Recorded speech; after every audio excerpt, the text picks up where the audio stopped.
issue is focus. So the more time you're in business, the more successful you are, the more opportunities you have to do something, to do anything. You have all kinds of requests for your time. You have more and more ideas. You have more and more projects, more processes, more people. You have more things that'll chew away your time. So really what sanctuary is you're taking that stop. You're taking a moment and you're going in, you're pulling out your map. I'm actually thinking about you have a map room like you're on a ship. Sounds kind of cool. But you pull out your map and you say, okay, how am I doing? If you're doing it every day, you're saying, how did I do yesterday? Did I get done what I wanted to do? What do I need to consider? What do I need to do next? But it's this check-in point where you make certain you're still on track going from point A to point B to get to your destination on all your key objectives. Yeah, it sounds really important. No, it's hugely, what? Oh, no, go ahead. Okay. The whole concept of sanctuary actually came from Iacocca. Some of you may not remember him, but this was a guy who was a superstar car executive with Ford Motor Company, and then he went over and took over Chrysler as it went bankrupt. Now, Chrysler was the first big bailout that the government made of a car company. Iacocca pitched them on it, convinced them to do it. And after he turned around the company, brought it out of bankruptcy, paid off all the government loans, he wrote a book that was called Iacocca. He was known for having an ego, but he was extremely effective. He was the man for the hour. He did the job. He turned it over. Now, what I remember from that book, which was 30 years ago or more, was that he said every Sunday evening, he separated himself from the family and he went into his study and he basically did a map agenda. He said, okay, what did I have planned this last week to make certain I can keep this company afloat? Then he said, okay, what's the new stuff I got to consider? What are the adjustments I need to make? And then, okay, what's my plan for this next week to make certain this company stays afloat? And that's where sanctuary comes from. You need to step back from all the firefighting, all the activities. You need to kind of clear your brain and you need to just think, how am I doing? You need to do a check-in because if you're off course, that's a big problem. How much time did you take to do that every night? Was it an hour or two or just 15 minutes or what? So this was only Sunday nights. Oh, okay. And I'm sure he did a little daily one too, but I don't remember that. But he claimed it was a 2-hour exercise for him. Now, remember, he was overseeing a huge organization. So he's got a lot to consider. But he said it was a 2-hour exercise typically on a Sunday night. He would not allow any interruptions. Remember back then, he didn't have email. He didn't have a cell phone. There was no texting, instant messenger. A little bit easier. But he took 2 hours to really hold himself accountable, look at all the new information, look at what's going on, think of his team, what people needed his help, what people needed accountability, and then come up with the plan for the upcoming week. Yeah, it sounds like it would really help with avoiding distractions and staying focused. Oh, yeah. And that's the key. What you've got to do is you've got to stay focused because it's too easy to be busy, but not be productive, not make progress on the key objectives that you're trying to achieve. You only get so much time. Okay, we're recording this at the end of the day. This day's gone. I can't say, oh, actually, I'd like to take that hour between 10 and 11 a.m. that was this morning and save it for tomorrow. And I'll use that hour tomorrow. Can't do that. It's gone. So the key is focus. And the only way you can stay focused is to take these times of sanctuary, one long one over the weekend. Might be 15 minutes, might be like Iacocca, might be 2 hours. And then a short one every day where you're going to do a check-in. How am I doing? Am I on track? Is really important. Yeah, you brought this up before about talking about people being off course. You know, if you're off course by 1 degree, you'll end up, miles away from your destination when you eventually get there, depending on how far the destination is away from your starting point. Is there a certain strategy for your reviewing your objectives in these meetings? Do you just try and keep track of everything, or are you trying to focus yourself more on a set of key priorities? Well, that's a good thing you're bringing up. So what we recommend in the MAP agenda as part of that, it's the same thing here. There's 3 lists that you work from. You have what's important now, which is your win list. This is 1 to 3 items you get done each week or each day that are the major items. And getting one big one done may be fine. It may be a huge item. Okay. But the win always gets done. If you're not getting your win done, then there's a dysfunction. You're not scheduling your time well enough. We have a whole teaching on that. We can do another time. The second list is your prioritized to-do list. So as you have things come up, they're important. You do need to get to them, but they're not the utmost importance like the win. They go on the prioritized to-do list, which then feeds the win. Okay. And then things that are a good idea, things that you want to get to, but they're not as big impact, that goes into the parking lot. And you put that on a parking lot. You may manage that in OneNote or whatever, because you may want folders and topics and all that stuff. But you just keep throwing stuff in the parking lot. And you have to do that if you're going to stay focused and not allow yourself to be distracted. You kind of do the same thing with people. You have to schedule your time with people and then also teach them that they cannot interrupt you unless it's an absolute emergency. You teach the other people also to do sanctuary time? Definitely. But you have to be the role model. So you have to do it first and you have to do it well. And then you can teach your people. Gotcha. Okay. Yeah.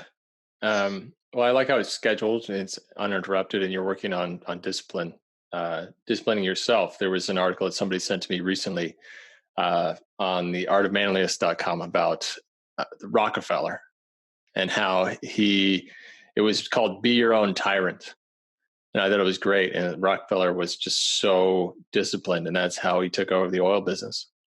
Yeah. And that's what you need. You need to have a core focus. Gary Keller, in his book, The One Thing, he wrote a whole book, and the premise is simply this. Spend 20 hours a week on something that's so important that when you get it done, everything else is easier or unnecessary. And the book was very interesting. It's a great book. I recommend it all the time, The One Thing. And Keller Williams, the real estate company, it started out as a single office in Austin, Texas. And now I thought they had 3,200 offices now. I've mentioned that times, but I don't think so. I think it's closer to 1,000 or something like that. But it's still huge, phenomenal growth. And he did it by focusing on one thing at a time where he puts in, notice he puts in 20 hours a week. That's not his full week. He's probably working 50, 60 hours. But it's at least 50% of his week is focused on what's truly most important. And when you do that one thing, it basically snowballs and positively affects other things. Yeah, yeah. And I imagine he did some form of a sanctuary, his own version of a sanctuary time every week. Oh, yeah. I bet he did. It's absolutely true. By the way, I want to bring up something else. A lot of what we're focusing on in the sanctuary time is getting from point A to point B. That's super important. You've got to get from point A to point B. But I want you to realize part of sanctuary time is clearing your brain so you can choose what your point Bs are. So I love President Theodore Roosevelt. There's 2 books written about him. They're awesome. Theodore Rex is the one that's written about his presidency. That's my favorite. And then there's another one, I think by the same author, that's also another 400 or 500 page book. And they're great. But there was this one thing I remember from the book where back when he was president, China and Japan wanted to go to war. And both of them wanted to get the United States on their side. And so they kept pinging the President Roosevelt to get his help to either negotiate something or to choose a side, whatever. And it's really interesting. He didn't respond. And this wasn't a one-day event. This went on for, I believe, weeks. I don't think it was months. It might have been, though, in those days because they didn't have the communication capabilities we have now. But part of sanctuary is understanding what you get involved in and what you don't get involved in. Because it's really important to protect your time. You've got to be involved in the things that are most important.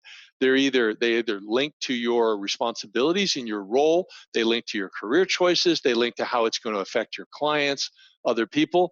But you've got to make choices on what's most important and then not get involved in the other things. It's interesting that because he didn't get involved, both China and Japan backed off. Now, I'm not saying it's always going to work that way, but I think it's very interesting that he made a choice of what he's going to get involved in and what he's not going to get involved in. And you can imagine how many people were hammering on him. You got to respond to this. You got to do something about this. He just didn't. Yeah, it seems really applicable to any business leader who's constantly putting out fires left and right, trying to resolve problems and make sure the business is running smoothly. And maybe some of those issues, those busy business leaders should simply leave them be and just tell people to, figure it out, or maybe not respond to them simply because it's not worth their time. There's other things that are much more important for them to focus on. Uh, Exactly. Or they need to effectively delegate, where they give someone the task with very clear metrics and a process that's documented on what to follow, and then tell them when they're supposed to report in and hold them accountable to that. So let me touch on sanctuary real quick on how to do it. So the map agenda that we covered last week is ideal. I mean, that is a simple process. You can put as much into it as you want. But basically, once a week, you're going to say, okay, what was my plan for the prior week? How did I do? If you don't hold yourself accountable, who else is supposed to do it as a leader, as an owner? But even if you're just an employee and you have no one reporting to you and you want to advance your career, why not do this once a week? It can be 5, 10, 15 minutes. May not be 2 hours like Iacocca, but number one, it's the measurement of the MAP agenda. Self-accountability. Did I get the things I needed to get done? That might be my win. That might be part of my prioritized to-do list. It might be progress on a project, whatever it is. What did I say I want to get done? How'd I do? Then you go into the adjustments phase. Okay. What else do I need to consider? What project work, what people need my help, how is my team doing, how are we doing overall in the metrics of the company, is there new products I need to consider, are we working to develop new services? It can be anything. Do I need to worry about the economy? How's that's going to affect us? Do I need to do something with our bank relationships? Whatever. Those are the adjustments phase. Now, as you're going through the metrics and the adjustments, you're saying, oh, I need to do this, I need to do this. So when you get to the plan phase, which is a short period of time at the end of the meeting, which is map, I got metrics, I got adjustments, and I got plan, then that's merely confirming, okay, this is my list of what I need to do. Is that realistic? Can I do this? Is the time frame set properly? That type of thing. So we need to talk more about the win and how that works as a time management thing, Jeff, but that's what you do once a week. And then a daily check-in, whether you like it in the middle of the day, the end of the day, the beginning of the day, do a consistent check-in. Am I where I need to be? If I'm not, what can I clear off my calendar so I can get to these most important things and make certain that they get done? Sounds good. I think we can wrap it up. Yeah, I think it's good. And I want to say also, one of the things, I was talking with a guy recently, and he was talking about how he had gotten advice from somebody else. And this guy was struggling. There were all kinds of demands on his time. There were cash flow issues. There were all kinds of things going on. And his emotions were like a roller coaster. And the mentor that he had said to him, look, he said, you're doing the right things.